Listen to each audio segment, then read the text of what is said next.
জমিজমা নিয়ে বিরোধের জেরে গুরুতর আহত হয়ে রংপুরের বলিরহাটের বাসিন্দা মাসুম আলী ভর্তি হন রংপুর মেডিকেল কলেজ হাসপাতালে। মঙ্গলবার চিকিৎসাধীন অবস্থায় মারা যান তিনি। এরপর মরদেহ রাখা হয় হাসপাতালটির মর্গে। বুধবার দুপুরে পোস্টমর্টমের জন্য মর্গ থেকে মরদেহ বের করার সময় স্বজনরা মাসুমের দুই চোখই উপড়ানো অবস্থায় দেখতে পান। এ সময় অভিযোগ করেন চোখ চুরির।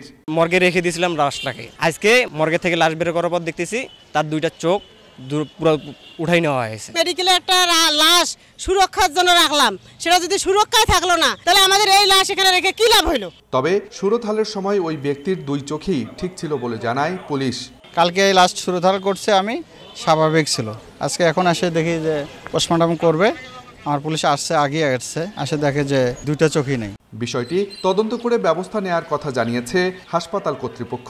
এই বিষয়ে আমরা অবশ্যই সুষ্ঠু তদন্তের মাধ্যমে পরবর্তীতে আমরা এই জিনিসটা আপনাদেরকে ভালোভাবে আমরা বলতে পারবো যে কি কারণে এটা হলো। মৃতদেহ সংরক্ষণে আধুনিক ব্যবস্থা না থাকায় মাঝে মধ্যেই মর্গে রাখা মরদেহ বিভিন্নভাবে ক্ষতিগ্রস্ত হয় বলে জানিয়েছেন সংশ্লিষ্টরা।